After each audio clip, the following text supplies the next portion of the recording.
ہانے کائنات شاہ کائنات بلکہ شہنشاہ کائنات اللہ کے پیارے امت کے سہارے رب کے محبوب دانائے غیوب منزہ عن العیوب مالک رکاب فخر ارب و عجم والی کون و مکان حضور امام الانبیاء خطیب الانبیاء شب اسرا کے دولہ حضرت محمد مصطفیٰ صلی اللہ علیہ وسلم کے دربار گوہربار میں ہدیہ درود و سلام پیش کرنے کے بعد نہایت ہی میرے عزیز نوجوان ساتھیوں، میرے بزرگوں، میرے بھائیوں، اللہ رب العزت کا شکر ہے کہ جس مالک نے یہ مبارک لمحات ہمیں میسر فرمائے، دعا ہے خلاق عالم ہمیں ان لمحات کی قدر کرنے کچھ سیکھنے کی توفیق عطا فرمائے۔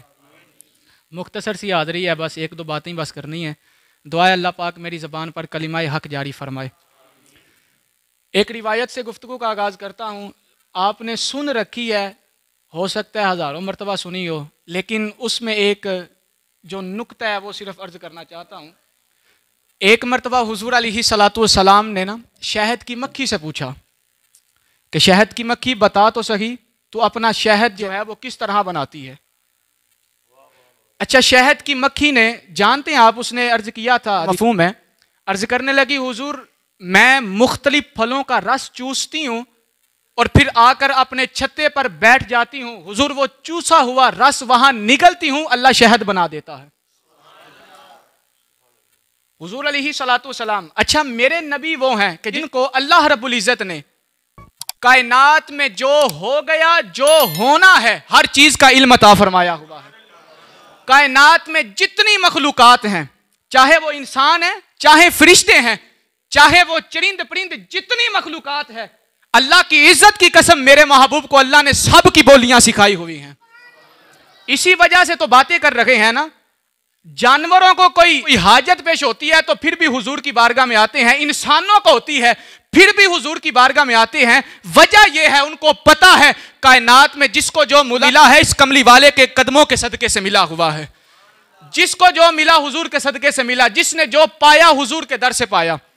آ کر عرض کرتی ہے حضور میں تو پھلوں کا رس چوستی ہوں۔ حضور نے فرمایا پھر وہ جن پھلوں کا تو رس چوستی ہے ان میں کچھ کڑوے ہوتے ہیں، کچھ میٹھے ہوتے ہیں، لیکن بات کیا ہے کہ تیرا شہد کڑوا نہیں ہوتا ہے بلکہ میٹھا ہی ہوتا ہے۔ اور پھر روایات میں کئی بیماریوں کی علاج شہد کو کہا گیا ہے۔ اب شہد کی مکھی نے وہاں جواب دیا، عرض کرنے لگی حضور بات صرف یہ ہے، چھتے سے نکلتی ہوں، واپس آنے تک جہاں جاتی ہوں، جہاں ٹھہرتی ہوں، جہاں رکتی ہوں، حضور آپ کی ذات پر درود پڑھتی رہتی ہوں۔ یہ آپ کے درود کا کمال ہے، اللہ میرے شہد کو میٹھا بنا دیتا ہے۔ اب علماء فرماتے ہیں، یہ جو بات عرض کرنے لگا ہوں، یہ حدیث سنانے کا مقصد یہ تھا۔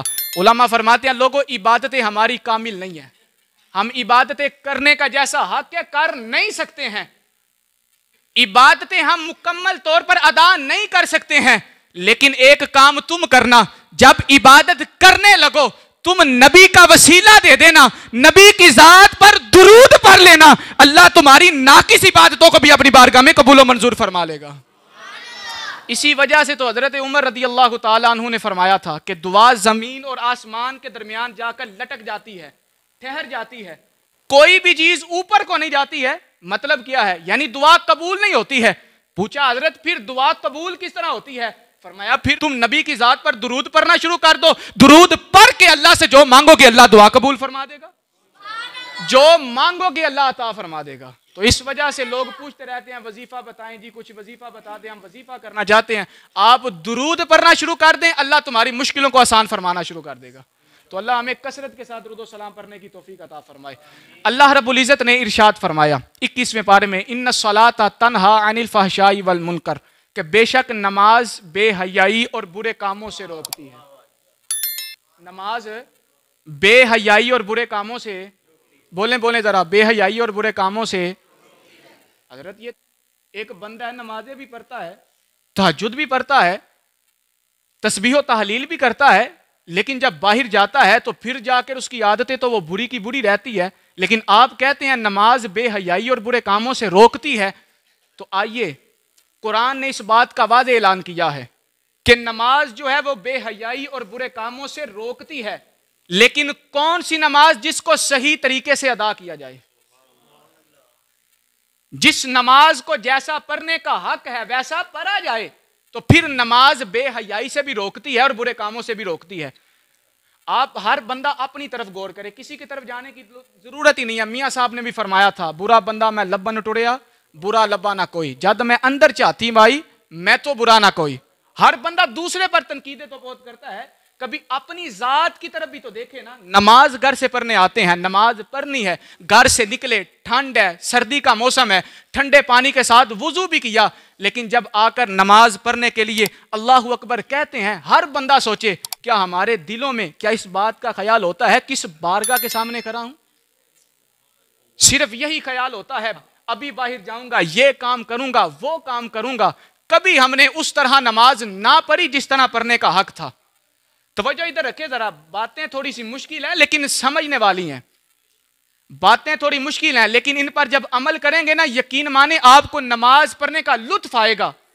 حضرت سیدنا انس رضی اللہ تعالیٰ عنہ سے روایت ہے, آپ فرماتے ہیں آقا علیہ الصلوۃ والسلام کی بارگاہ میں ایک مرتبہ ایک صحابی نے عرض کیا, یا رسول اللہ فلاں بندہ آپ کے پیچھے نمازیں پڑھتا ہے, آپ کے پیچھے نمازیں پڑھتا ہے, لیکن جب آپ سے جدا ہوتا ہے حضور کبیرہ گناہ کرتا ہے. تو میرے محبوب نے یہ تو نہیں فرمایا تھا اب کچھ نہیں ہوگا, اور محبوب نے پھر بتایا بھی.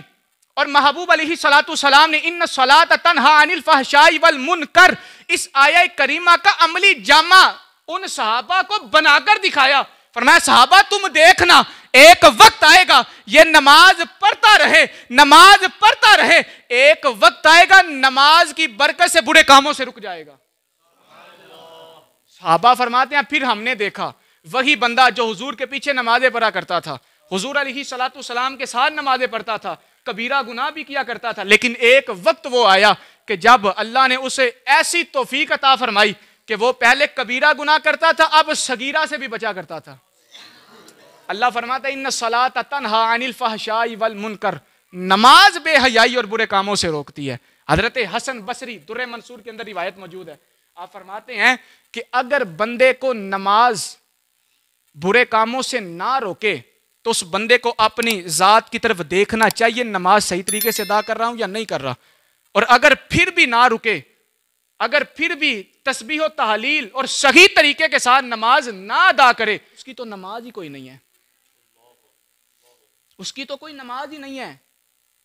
علماء فرماتے ہیں چور دو طرح کے ہوتے ہیں, ایک مال کا چور ہوتا ہے, ایک نماز کا چور ہوتا ہے. مال کا جو چور ہے نا, مال کا چور, وہ تو چوری کرتا ہے, مال حاصل کرتا ہے, مال اسے مل جاتا ہے.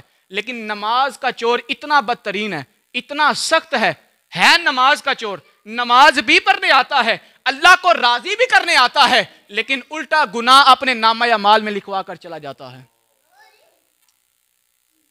نماز تو پڑھتے ہی ہیں لیکن کبھی ہم نے یہ نہ سوچا کہ نماز پڑھنی کس طرح تھی. حضرت علی رضی اللہ تعالیٰ عنہ, یار اب صحابہ کرام جو ہمارے ایمان کا مرکز ہیں, کہ جن کے پیچھے چلنے کی ہم باتیں کرتے ہیں, کبھی ان کو پڑھ کر تو دیکھے نا کہ وہ نمازیں کس طرح ادا کرتے تھے. آپ کو خنجر لگا ہوا ہے, کہا علی اگر خنجر نکالتے ہیں تکلیف ہوتی ہے. کسی نے کہا علی کو کہو نماز پڑھے, علی نماز پڑھے گا, تم خنجر نکال لینا, علی کو پتہ ہی نہیں چلے گا. کسی نے پوچھا حضرت جس خدا کی اتنی عبادتیں کرتے ہو, جس خدا کی بارگاہ میں اتنے سجدے کرتے ہو, حضرت علی سے کسی نے پوچھا کیا کبھی اس خدا کو دیکھا بھی ہے؟ حضرت علی کی آنکھوں میں آنسو آ گئے. فرمایا علی تو اس وقت تک سجدے سے سر اٹھاتا نہیں ہے جب تک خدا کا دیدار نہیں کر لیتا ہے. ہمیں کتنی مرتبہ ہوا ہے خدا کی رحمتوں کا نظارہ, ہمیں کتنی مرتبہ ہوا ہے. پچھلی راتی رحمت رب دی کرے بلند آوازاں, بخشش منگن والیاں خاطر کھلے آئے دروازہ. یقین مانے بزرگ فرماتے ہیں سردیوں کی راتیں, فرماتے ہیں سونا جو ہے نا, سونا بندے کو مل جائے تو بندہ ٹہلتا ہے, خوشی سے مچل جاتا ہے, لیکن سردیوں کی راتیں تو اس کے لیے سونے سے بڑھ کر ہیرا ہوتا ہے. فرمایا ہیرے سے بھی اگر کوئی اعلیٰ چیز ہو تو سردیوں کی راتیں مومن کے لیے اس چیز سے بھی اعلیٰ ہوتی ہیں, کیونکہ سردیوں کی راتیں وسیع ہوتی ہیں. بندہ رات کو اٹھتا ہے, ٹھنڈے پانی سے وضو کرتا ہے, پھر خدا کی بارگاہ میں سجدہ ریز ہونے کے لیے پھر قیام کرتا ہے, تکبیر کہتا ہے, پھر رکوع کرتا ہے, سجدہ کرتا ہے, سر سجدے میں رکھ کر خدا سے التجائیں کرتا ہے. خدا کی رحمت بھی پہلے آسمان پر جلوہ افروز ہوتی ہے, پھر خدا بھی کہتا ہے بندے اب تو جو مانگتا جائے گا میں خدا عطا کرتا جاؤں گا. ہماری نمازوں میں اثر کیوں نہیں ہے؟ ہم تو نماز پڑھنے آتے ہیں, یقین مانے یہ معذرت کے ساتھ آخری باتیں میں کر رہا ہوں معذرت کے ساتھ، نماز ہم مسجد میں پڑھنے آتے ہیں لیکن مسجد کا کبھی ہم نے ادب نہ کیا۔